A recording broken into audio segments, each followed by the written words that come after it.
자, 오늘 찬 서리가 내리기 전에 라는 제목으로 말씀 증거합니다. 여러분, 서리가 뭡니까? 서리는 첫서리도 있고 된서리도 있어요. 첫서리는 늦가을에 처음 내리죠. 이게 내리면 이제 본격적인 추위가 시작된다라는 신호입니다. 가을 끝, 겨울 시작, 그런 의미예요. 된서리는 겨울에 내리는 강한 서리죠. 이 강추위의 상징입니다. 예전 제가 어릴 때 시골 살았는데 서리가 내리면 마치 땅이 좀 곤두서는 느낌이었어요.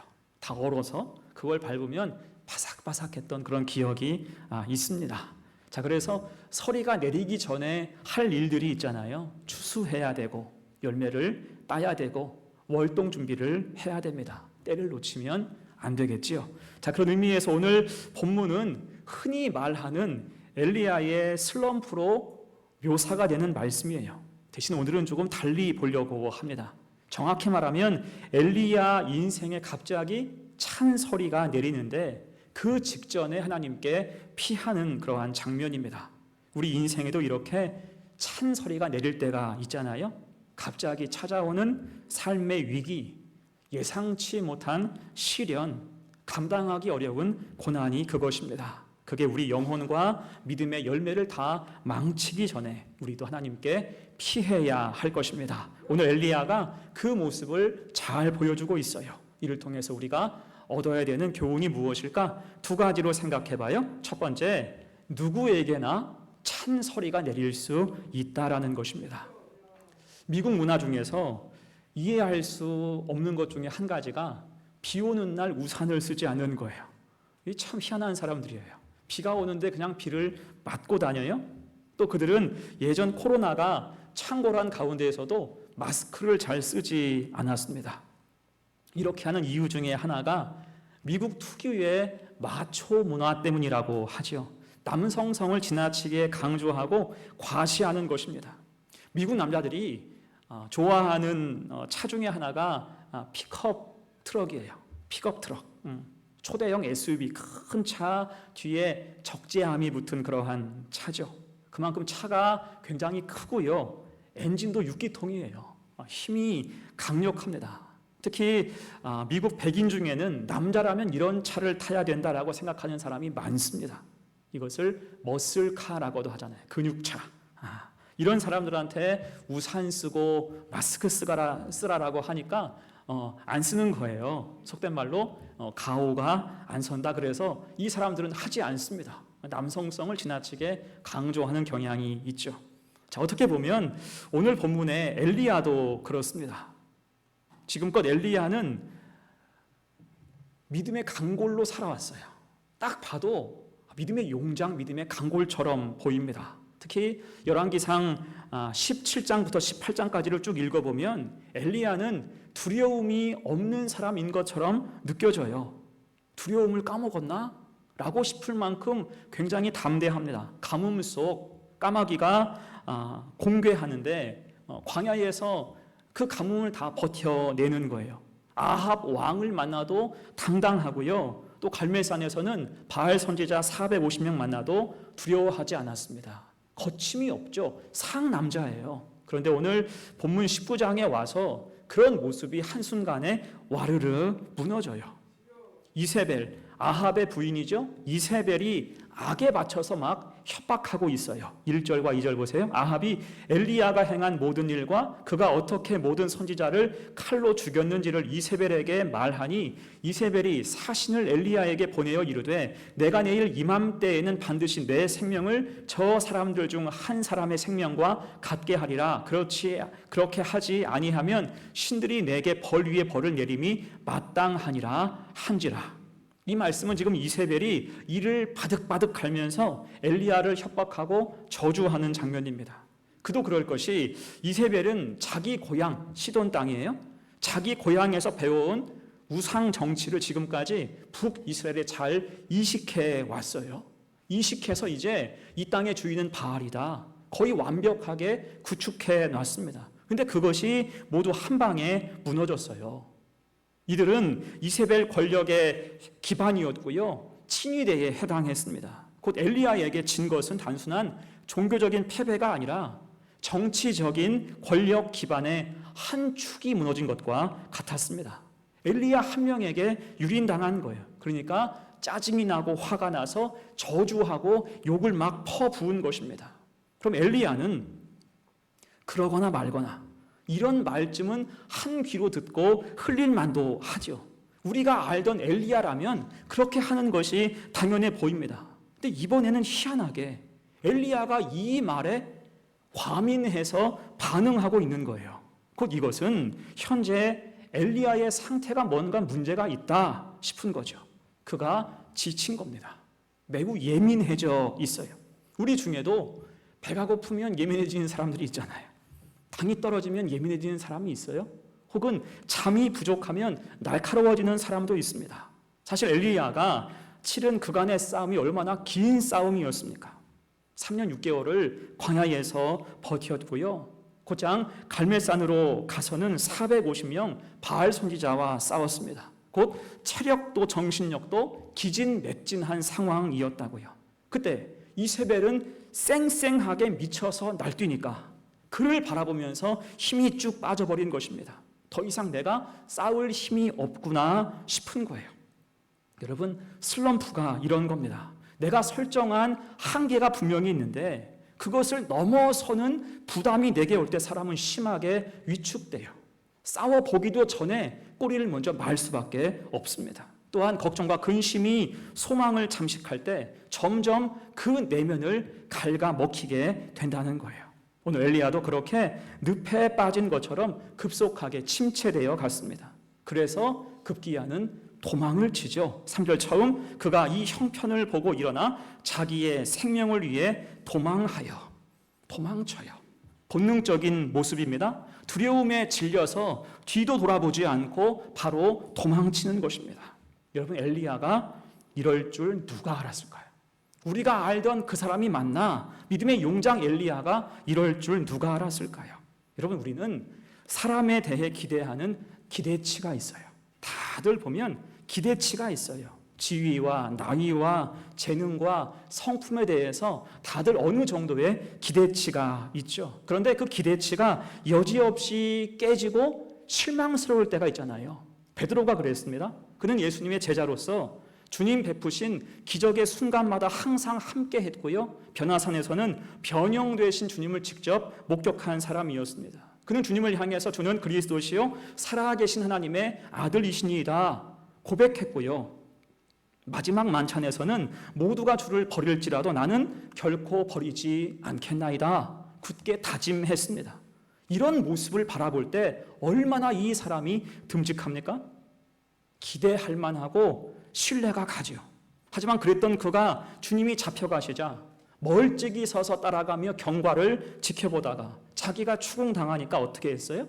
3번이나 주님을 부인했습니다. 그 모습이 갈수록 적극적이었죠. 그러다가 완전히 도망쳐버리고 맙니다. 다짐과 맹세는 온데간데 없이 다 사라진 거예요.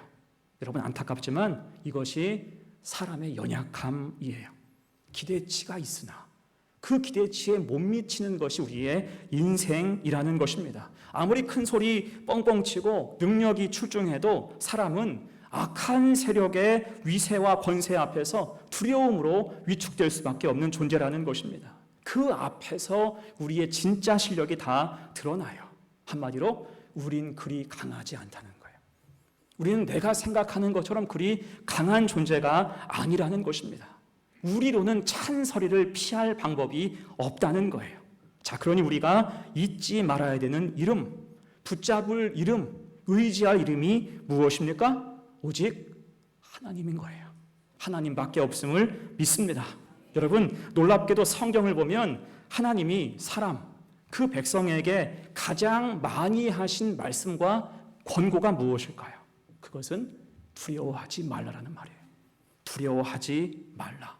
이 말씀을 굉장히 많이 하세요. 약 100번 정도가 나옵니다. 자, 이 말씀을 붙들고 살아간 사람이 우리가 잘 아는 다윗인데 시편 56편을 보면 이런 표현을 하죠. 어찌하리까? 그들이 내게 어찌하리이까? 오늘 요절 말씀 함께 읽어요. 시작. 내가 두려워하는 날에는 내가 주를 의지하리다. 내가 하나님을 의지하고 그 말씀을 찬송하올지라. 내가 하나님을 의지하였은즉 두려워하지 아니하리니 혈육을 가진 사람이 내게 어찌하리이까? 내가 하나님을 의지하였은즉 두려워하지 아니하리니 사람이 내게 어찌하리이까? 아멘. 이때 다윗이 블레셋에 의해서 억류되었던 그러한 상황이었습니다. 대단히 두려운 상황이었죠. 그때 하나님을 의지하겠다는 표현이 이 짧은 말씀 가운데 모두 4번 나오고 있어요. 다른 말로 하나님을 붙잡는 거예요. 그 다윗은 정말 두려운 상황 앞에서 나의 본질은 약해도 하나님의 강하심을 믿고 의지했다라는 것입니다. 그럴 때 하는 고백이 뭐예요? 그것들이 내게 어찌하리까? 그것이 내게 어찌하리까? 내 하나님 계신데 찬소리가 내리는 상황 되어도 당당하게 대처가 되었고요, 담대하게 믿음으로 방비할 수 있었다라는 것입니다. 여러분, 이것이 지혜이고 담대함인 줄로 믿습니다. 이로써 나를 지킬 수 있고 내 삶을 바로 세워나갈 수가 있는 거예요. 이렇게 하나님을 믿는 믿음, 그 이름을 의지하는 믿음을 가지고 우리 삶의 지혜와 담대함으로 늘 주와 동행하는 복된 성도가 되시기를 간절히 축원합니다. 아멘. 두 번째, 본문에 배운 두 번째는 하나님께 소리쳐야 한다는 거예요. 하나님을 향하여 호소하라. 자, 오늘 쉬운 말로 엘리야는 멘탈이 터졌어요. 멘탈이 다 무너졌습니다. 그래서 도망친 거죠. 근데 이때 어디로 도망칩니까? 다시 3절 보세요. 그가 이 형편을 보고 일어나 자기의 생명을 위해 도망하여 유다에 속한 브엘세바에 이르러. 유다에 속한 브엘세바에 이릅니다. 저 아래쪽이에요. 이게 참 의미가 있어요. 엘리야는 주로 북이스라엘에서 활동을 한 사람이에요. 북쪽에 있었던 사람. 그가 유다 남쪽으로 내려왔어요. 북쪽에서 남쪽으로 쭉 내려간 것입니다. 안전지대를 찾아서 떠난 거예요. 그러면서 이세벨의 영향권에서 벗어납니다. 자, 그런데 그것도 부족했든지 거기에서 홀로 광야로 들어가서 한 로뎀나무 아래에 앉게 됩니다. 그리고는 이내 하나님을 향해서 탄식하며 하소연하죠. 그때 한 말이 여호와여 넉넉하오니 지금 내 생명을 거두시옵소서. 이 죽기를 청하는 거예요. 사실 이 장면이 너무나 충격적이에요. 일종의 급발진이죠. 그러니까 지금 엘리야 상황이 생각보다 굉장히 안 좋음을 알 수가 있습니다. 자, 그렇게 당황스럽지만 사실은 이 상황을 찬찬히 살펴보면 오히려 이 장면에서 엘리야가 왜 하나님의 사람인지가 더 분명하게 드러냄을 확인할 수가 있어요. 정확히 말하면 지금 엘리야는 무척 힘든 상태입니다. 그렇다고 지금 그가 자살 시도를 한 건 아니에요. 자살 미수에 그친 것도 아닙니다. 대신 하나님을 향해서 고백하고 한탄하고 하소연할 뿐이에요. 곧 그는 지금 누울 자리를 보고 자기 다리를 뻗는 거예요. 비틀대며 왔지만 유다 땅으로 왔어요. 안전지대까지 와서 쓰러진 것입니다. 여러분, 이게 의미가 있죠. 만약 그가 유다 브엘세바를 택한 게 아니라 북이스라엘 사마리아 근처로 도망쳤다면 어떻게 됐을까요? 또한 광야에서 하나님을 찾은 게 아니라 세상 속에서 자기 비하를 하고 신세 한탄을 했다면 어떻게 됐을까요? 이야기는 엉뚱하게 전개됐을 것입니다. 하지만 다행히 그는 하나님을 기억하고 안전지대에 피해서 찬소리가 그 삶을 다 덮치기 전에 하나님 앞에 서게 됐다는 것입니다. 그리고 하나님을 향해서 호소하고 푸념하는 거예요. 푸념하고 있습니다. 자, 그럴 때 하나님께서 어떻게 처방하세요? 먼저 하나님은 그를 재우시죠. 푹 자게 합니다. 잠이 보약이에요, 여러분. 하나님은 우리 몸을 창조하실 때 그보다 먼저 세상을 창조하셨고요, 밤과 낮을 구분하셨습니다. 밤에는 잠을 자게 시스템으로 만들어 주신 거예요. 그 시간 통해서 우리의 몸은 정비가 되고 건강하게 됩니다. 피로가 풀리면서 다시 생산성을 얻게 되는 거예요. 그래서 우리가 밤에는 뭐 해야 돼요? 자야 돼요. 어두워지면 자야 됩니다. 그 사람 건강해요. 그게 부족하면 낮에라도 자투리 시간에 잠을 자야 됩니다. 그럴 때 정신이 맑아지고 면역력이 생기고 생산성이 따라올 수가 있는 거죠. 이 하나님도 엘리야를 향해서 안식, 쉼을 먼저 처방하셨어요. 그리고 한참 후에 깨워서 먹게 하시죠. 5절로 7절까지 말씀. 로뎀나무 아래에 누워 자더니 천사가 그를 어루만지며 그에게 이르되 일어나서 먹으라 하는지라. 본즉 머리맡에 숯불에 구운 떡과 한 병 물이 있더라. 이에 먹고 마시고 다시 누웠더니 여호와의 천사가 또다시 와서 어루만지며 이르되 일어나 먹으라. 내가 갈 길을 다 가지 못할까 하노라 하는지라. 아멘. 로뎀나무 아래에서 잠든 그를 천사가 깨워서 먹게 하십니다. 따뜻한 떡과 물을 주셨어요. 그리고 나서 다시 잠들자 가만두셨다가 다시 오셔서 먹고 마시게 했습니다. 자, 그래서 하나님이 지친 엘리야에게 우선 주로 하신 일이 무엇입니까? 먹고 자게 하신 거예요. 너 왜 그래 지금? 속상하게. 나랑 말 좀 하자. 다그치고 있지 않아요. 충분히 시간을 주시면서 휴식하게 하셨고요. 스스로 돌아보게 하신 것입니다. 그리고 나서 어느 정도 기력을 찾았을 때 친히 인도하셔서 하나님의 산에 이르게 하시죠. 8절 말씀. 이에 일어나 먹고 마시고 그 음식물에 힘을 의지하여 40주 40야를 가서 하나님의 산 호렙에 이르니라. 아멘. 그러니까 최초 엘리야의 급발진 이후 40일 이상의 시간이 이제 흐른 것입니다. 그렇게 호렙산으로 피정을 가게 하신 후에 이제 하나님은 처음으로 물어보세요. 그게 9절입니다. 엘리야가 그곳 굴에 들어가 거기서 머물더니 여호와의 말씀이 그에게 임하여 이르시되 엘리야야 내가 어찌하여 여기 있느냐. 지금껏 한 번도 묻지 않으신 거예요. 그러다가 처음 물어보셨어요. 엘리야 네가 어찌하여 여기 있느냐. 이 말을 듣고 엘리야가 어떻게 돼요? 서름이 막 북받치겠죠. 그 마음속에 있던 응어리를 다 풀어놓습니다. 그것이 10절이에요. 그가 대답하되 내가 만군의 하나님 여호와께 열심히 유별하오니 이는 이스라엘 자손이 주의 언약을 버리고 주의 제단을 헐며 칼로 주의 선지자들을 죽였음이오며 오직 나만 남았건을 그들이 내 생명을 찾아 빼앗으려 하나이다. 여러분, 이 말은요, 이게 굉장히 복합적인 말이에요. 여전히 할 말이 많은 거예요. 억울한 것도 많습니다. 두려운 것도 많다는 거예요. 자, 그러니까 지금까지 엘리야는 푹 쉬었지만 그 속은 다 풀어지지 않은 상태라는 것입니다. 아직도 답답함이 있죠. 사실 문맥으로 보면 9절까지 이렇게 하나님이 시간 들여서 극진히 돌봐주셨으면 10절 가서는 벌떡 일어나서 하나님 일 다시 감당하는 것이 가장 이상적이잖아요. 하지만 우리가 그렇듯 사람 속은 그렇게 쉽게 풀리질 않습니다. 우리 인생도 그렇죠. 힘들고 어려울 때 기도 한 번에 다 풀립니까?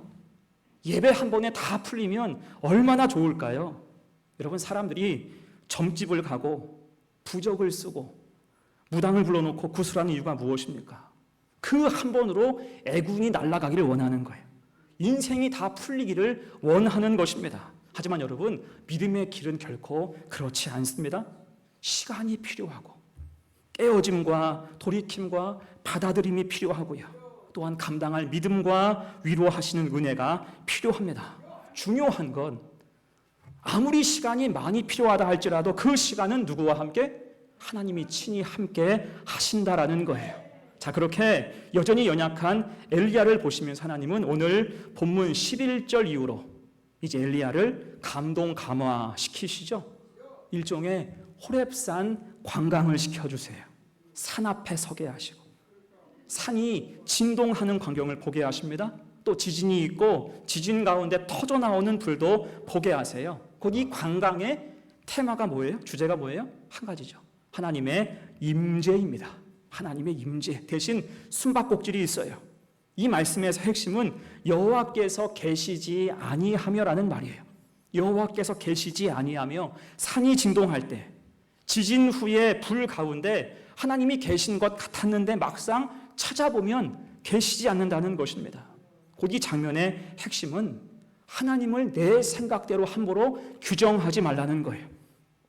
또한 여기 계신 것 같았는데 안 계신다. 내가 못 찾았다고 해서 안 계신 게 아니라는 거예요. 다른 말로 하면 늘 우리와 함께 하시고 늘 우리를 주장하시고 인도하여 주신다는 것입니다. 그러면서 하나님은 엘리야에게 세미한 소리, 세미한 음성을 들려주시죠. 12절 말씀, 또 지진 후에 불이 있으나 불 가운데에도 여호와께서 계시지 아니하더니 불 후에 세미한 소리가 있는지라. 아멘.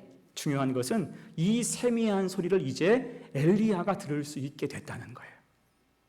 그의 믿음이 어느 정도 회복되었음을 상징하는 그러한 말이죠. 믿음의 볼륨이 그 가슴 속에서, 영혼 속에서 다시 커진 거예요. 이때 물으세요. 엘리야야, 내가 어찌하여 여기 있느냐? 똑같이 물어봅니다. 이 엘리야는 구절과 거의 같은 답을 하고 있어요. 이제 좀 회복되어서 상황은 나아졌지만 엘리야는 거뜬하게 일어선 그런 건강한 모습을 보여주지 않습니다. 여전히 그가 느끼기에는 두렵고 막막한 상황이었기 때문이에요. 이런 걸 요즘 말로 하면 PTSD라고 하죠. 불안장애, 스트레스 장애입니다. 다시 그 일을 하자니 힘겹다는 거예요. 생각만 해도 피가 마를 것 같다, 겁나는 것입니다. 하지만 놀라운 것은 그런 상태에서 하나님은 15절 이후의 말씀으로 엘리야에게 비전을 주십니다. 해야 할 일과 사명을 새롭게 하시고 도울 자의 존재를 말씀을 해주세요. 자, 궁금하죠? 그럼 왜? 아직 엘리야의 상태가 정상이 아닌 것 같은데 왜 이런 말씀, 왜 사명 주시고 도울 자의 존재를 말씀해 주실까?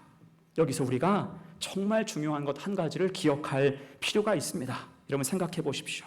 오늘 본대로 엘리야의 상태는 굉장히 심각했지만 그가 하나님 밖에 있었던 적은 한 번도 없습니다. 이게 포인트예요. 그가 너무나 힘든 상황이었어도 그는 누구 안에? 하나님 안에 있었어요. 이게 포인트입니다. 실제로 그는 도망쳐도 유다 브엘세바로 도망쳤고요. 숨어도 로뎀나무를 지나서 하나님 품에 숨었습니다.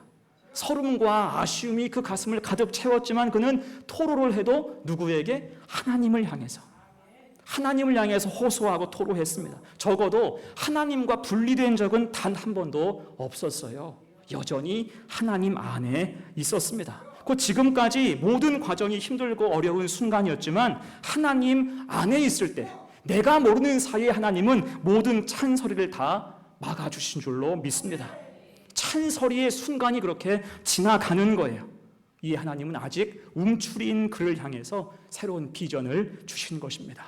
믿음의 회복을 보장하신 거예요. 자, 바라기는 우리의 믿음도 이런 세밀한 회복의 은혜가 있기를 축복합니다.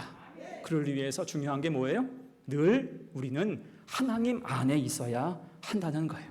속상하고 어렵고 힘들고 낙심이 찾아와도 우리는 하나님 안에 있어야 할 것입니다. 그 중에서 여러분, 교회의 역할이 뭐예요? 교회의 역할은 로뎀나무예요. 교회는 로뎀나무가 돼야 할 것입니다. 그래서 여러분, 언제든지 엘리야가 로뎀나무 앞에 철퍼덕 앉아서 푸념했듯이 교회에 오셔서 하나님을 향해서, 푸념도 좋아요, 오셔서 하나님을 향해서 기도하시기를 축복합니다. 그런 응석바지 같은 기도라도 하나님은 기뻐하세요. 하나님은 상한 심령을 찾기 때문입니다. 또한 부탁드리기는 담임 목사 앞에서도 그런 이야기를 해주시기를 간곡히 소망합니다. 하나님은 다 아세요. 하나님은 다 은혜의 마음을 아시지만 담임 목사는 잘 몰라요. 저는요, 이 척 보고 다 헤아리는 그런 사람이 아니야. 그러려면 내가 저기 가서 돗자리 깔았죠. 그런 사람 아니에요. 말 안 해주면 이 사람은 아무것도 몰라요. 들어야 알고요. 그것도 직접 들어야 파악과 진단이 됩니다. 그럼 같이 기도하고 선한 일을 모색할 수 있어요. 저한테 말씀해 주시면 저는 정성껏 돕고 늘 기도하고 함께 나아갈 수가 있어요. 자, 그렇게 믿음으로 우리가 로뎀나무를 지나가고 빗나가지 않아야 하나님 은혜 안에서 더 깊은 은혜와 섭리로 나아가게 될 줄로 믿습니다. 그럴 때 우리 영혼은 찬소리를 피할 수 있고요, 찬소리를 피하게 하시는 하나님을 경험할 수가 있는 것입니다. 그래서 찬소리가 오기 전에 주님께 피하고 교회에서 서로 위로하며 힘을 얻을 때 새로운 비전으로 함께 나아갈 수 있는 우리 성도들 다 되시기를 간절히 축원합니다. 아멘. 이제 말씀을 마무리합니다. 자, 오늘 엘리야의 이야기는 영적인 서리가 내리기 전에 하나님께 피한 사람의 이야기입니다. 결국 엘리야는 다시 일어서죠. 자, 이것은 그가 완전해서가 아니라 하나님께 피했기 때문에 살았고 다시 일어설 수가 있었어요. 이처럼 우리 인생에도 때때로 서리가 내립니다. 찬서리가 조기 앞에서 대기하고 있을 수도 있어요. 그로 인해서 우리 마음이 식고 관계가 얼어붙고 믿음이 위축될 수가 있습니다. 그러나 그 서리가 내리기 전에 로뎀나무 아래에서 하나님께 피하면 하나님은 우리로 쉬게 하시고 힘주셔서 다시 세워주심을 믿습니다. 여러분, 그래서 찬서리가 느껴지면, 내 영혼의 서늘함이 느껴지면 교회를 찾으시고 기도하시고 담임 목사에게 이야기하시고 주변 사람들과 기도 제목 나누면서 하나님의 품을 생각하시기를 간절히 바랍니다. 하나님의 품이 나에게 가장 따뜻한 피난처예요. 어디에 이런 피난처가 있겠습니까? 하나님 품이 최고의 피난처, 최고의 안식처임을 믿습니다. 그래서 다시 회복하여서 복되고 감사하게 굳건히 일어나 사명의 길을 나아갈 수 있는 우리 성도들 다 되시기를 간절히 축원합니다. 아멘. 함께 이 시간 찬송하고 기도하죠.